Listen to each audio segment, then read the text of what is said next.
तो स्वागत है आपका एसबीआई जर्नी में। तो जैसा कि आपको पता ही है कि अंकुश लांबा सर ने चेकलिस्ट देना स्टार्ट कर दिया है। तो मैं बात कर रहा हूँ 12 फरवरी की चेकलिस्ट की, जहाँ पर सर ने चेकलिस्ट नंबर 1 प्रोवाइड कराई थी।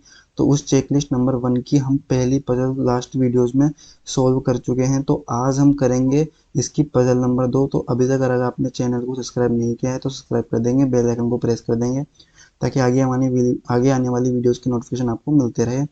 तो देखिए पजल नंबर 2 क्या कहती है। देखो यहाँ पर रही दो पजल नंबर 2। क्वेश्चन हमको दिया हुआ है 8 पर्सन जिनके नाम दिए हुए हैं ZALMTKBW live in A 9 story building, अर्थात एक 9 मंजिला एक इमारत है। उसमें 9 लोग, उसमें कितने लोग बैठे हुए हैं? 8 लोग बैठे हुए हैं। इसका क्या मतलब हुआ कि एक न एक फ्लोर जो है ना उसका वेकेंट होगा। तो देखो आगे इसने दिया भी होगा, the first floor is numbered 1 and its top floor is number 2 and so on, and the top most floor जो है वो नंबर 9 है। 1 फ्लोर इज वेकेंट, देखो दे दिया ना इसने यहाँ पर कि 1 फ्लोर जो है वो वेकेंट है। तो बनाते हैं सबसे पहले फ्लोर। दिया हुआ है इसने कि 9 फ्लोर है टोटल, 8 लोग रहते हैं, एक वेकेंट है। और इसने ये भी दिया था कंडीशन में कि जो नंबर 1 फ्लोर है ना वो बॉटम मोस्ट वाला है और नंबर 9 फ्लोर जो है वो अपर मोस्ट वाला है। तो इसका मतलब 1 2 3 4 5 6 7 8 9 फ्लोर इस तरीके से बनेंगे। यहाँ पर हम लाइन ड्रॉ कर लेंगे ताकि सारे के सारे नाम जो है वो आपस में मिक्स ना हो जाए और इनमें से एक ना एक जो है वो वेकेंट होगा। तो कंडीशंस को ड्रॉ करना स्टार्ट करते हैं। पर इससे पहले अगर अभी तक आपने चैनल को सब्सक्राइब नहीं किया है तो सब्सक्राइब कर दीजिए ताकि आने वाली वीडियोस के नोटिफिकेशन आपको मिलते रहे।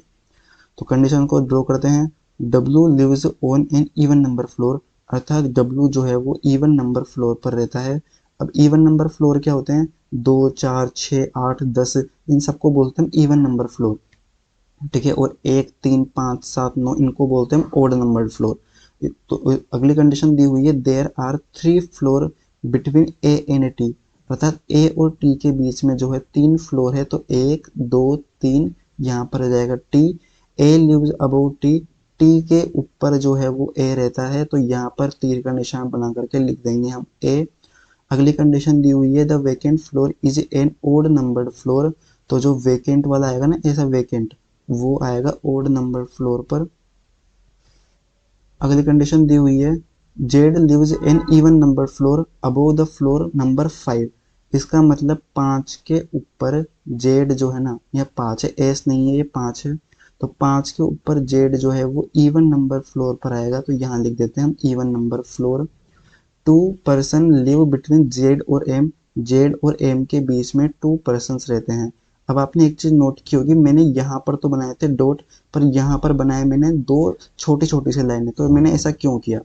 क्योंकि देखो यहाँ पर बोला गया जब भी आपके पास वेकेंट का केस हो ना, तब आपको ये चीज ध्यान रखनी है कि 2 नाम के बीच में वो फ्लैट की बात कर रहा है या फिर पर्सन की बात कर रहा है। क्योंकि अगर वो फ्लैट की बात करेगा तब तो वेकेंट हो या ना हो हमको उससे कोई मतलब नहीं है। पर वो अगर पर्सन की बात कर रहा है तब आपको उसको ऐसे डिनोट करना है कि आपको पता रहे कि यहाँ पर हम पर्सन की बात कर रहे हैं और यहाँ पर हम फ्लोर की बात कर रहे हैं। तो इसलिए मैंने पर्सन के लिए लगाया है यहाँ पर जेड से 2% छोड़ करके एम है। अगली कंडीशन दी हुई है, एम लिव्स बिलो जेड, अर्थात जेड के नीचे जो है वो एम रहता है। There are 2 floor between M and L, M और एल के बीच में 2 फ्लोर है। अब देखो फ्लोर बोला है इसलिए हम यहाँ पर छोटी बिंदी ही बनाएंगे, यहाँ पर छोटी लंबी लाइन नहीं बनाएंगे। ठीक है, Z lives immediately above L, अर्थात एल के जस्ट ऊपर जो है कौन रहता है? डब्ल्यू रहता है। एंड इमीडिएटली बिलो बी, अर्थात बी के जस्ट नीचे डब्ल्यू रहता है। ठीक है, अब देखो इसको बनाना कहाँ से स्टार्ट करेंगे। हमको बोला था कि 5 के ऊपर जेड जो है वो इवन नंबर फ्लोर पर है। तो इसका मतलब जेड जो है देखो कौन कौन से फ्लोर पर आ सकता है। कलर चेंज करके मैं बताता हूँ आपको। जेड एक तो यहाँ आ सकता है और जेड यहाँ आ सकता है, क्योंकि 5 के ऊपर केवल 2 ही इवन नंबर है, या तो 6 है या फिर 8 है। ठीक है, तो जेड इन दोनों में से किसी भी एक जगह पर आ सकता है। तो सबसे पहले मिनिमम पॉसिबिलिटी लेंगे। मिनिमम पॉसिबिलिटी क्या होती है? जेड जहां से भी पास में पड़ रहा है, ऊपर से या नीचे से, सबसे पहले हम उसको कंसिडर करते हैं। अगर वो गलत हो जाता है फिर हम जेड को जो दूसरी पॉसिबिलिटी हमारे पास उसको लेकर के चलते हैं। तो देखो जेड कहाँ से, कौन सा वाला जेड पास में पड़ रहा है, ये वाला जेड पास में पड़ रहा है, तो सबसे पहले मैं जेड को लिख देता हूँ यहाँ पर। अब बोला गया था हमको कि जेड से 2% छोड़ करके एम है, ठीक है। तो अगर मान लो जेड से 2 फ्लोर छोड़ करके एम माने हम, तो एम यहाँ भी आ सकता है, और अगर जेड से 2% छोड़ करके माने तो एम यहाँ आएगा। अब एम यहाँ क्यों आएगा, क्योंकि अगर मान लो मैं इन तीनों में से किसी भी एक को वेकेंट मान लूँ, तो अगर मान लो ये वाला वेकेंट है, तो देखो यहाँ पर 2% आ गए और एम आ जाएगा यहाँ पर, तो इससे हमारी कंडीशन भी सेटिस्फाइड हो जाएगी, और मतलब हमारी सारी कंडीशन सेटिस्फाइड हो जाएगी। तो देखो यहाँ पर एम के लिए जो है 2 जगह है। तो देखो जब भी आपको यहाँ पर बोला ना इसने 2% है जेड और एम के बीच में, इसका मतलब इसने भी ये बात तो सोची होगी कि इनके बीच में वेकेंट आ सकता है। तो हम भी क्या करेंगे कि वेकेंट को कंसिडर करते हुए चलेंगे। तो जेड से एम हम मानेंगे यहाँ पर। अगर मान लो एम यहाँ गलत हो जाता है, तो फिर मैं एम को मानूंगा यहाँ पर। तब इस स्थिति में इनके बीच में कोई भी वेकेंट नहीं होगा, पर अभी जेड और एम के बीच में एक वेकेंट हम मान करके चल रहे हैं। तो ये वाली कंडीशन मैंने कर ली है। जेड के नीचे एम आना चाहिए था, तो जेड के नीचे एम भी आ चुका है।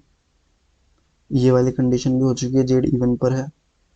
इसके बाद देखो कौन सी कंडीशन और हम बोल सकते हैं। एम से 2 छोड़ करके एल है, ठीक है। अब 2 फ्लोर छोड़ करके एल बोला है, इसका मतलब क्या हुआ कि एम अगर मैंने यहाँ पर माना है, तब एम से 2 छोड़ करके एल यहाँ भी आ सकता है, और एम से 2 छोड़ करके एल जो है वो यहाँ भी आ सकता है, ठीक है। दोनों में से कोई सी भी कंडीशन हो सकती है।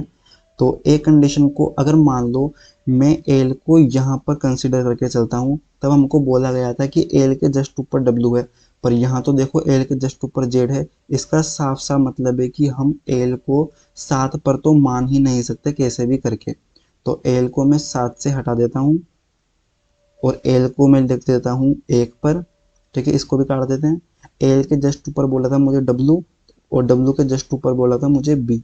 ये वाली कंडीशन में हमारी पूरी हो चुकी है, ठीक है। अब देखो डब्ल्यू बोला था मुझे इवन नंबर फ्लोर पर, ये देखो यहाँ पर डब्ल्यू बोला था इवन नंबर फ्लोर पर। अब देखो डब्ल्यू इवन नंबर फ्लोर पर आ चुका है, तो ये वाली कंडीशन भी हमारी सेटिस्फाइड हो चुकी है। एम 2 छोड़ करके एल हो चुका है, तो इसको भी हम गोला लगा देते हैं। अगली अब केवल 2 कंडीशंस बची हुई है। अब हमको बोला गया है कि ए से 3 छोड़ करके टी है, और टी के ऊपर ही ए होना चाहिए। तो इसके लिए केवल और केवल एक ही सिंगल पॉसिबिलिटी बची हुई है कि टी को हम यहाँ रख दे, और इससे 3 छोड़ करके ए को यहाँ रख दे, ताकि टी के ऊपर भी ए हो जाएगा और सारी कंडीशन सेटिस्फाइड हो जाएगी। अगली कंडीशन है कि वेकेंट जो है ना वो ओड पर होना चाहिए। अब 6 और 7 में से कौन सा ओड है, केवल और केवल 7 ओड है, तो वेकेंट हो जाएगा यहाँ पर। 1% बचा हुआ है कौन, के को रख देंगे यहाँ पर, और ये सारी पॉसिबिलिटी हमारी ठीक हो चुकी है।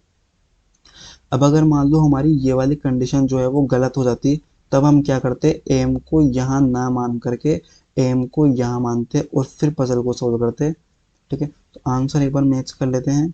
ए जेड वेकेंट के टी, ए जेड वेकेंट के T, M B W L. यहाँ हो गया एम बी डब्ल्यू एल, बिल्कुल हमारा आंसर ठीक है।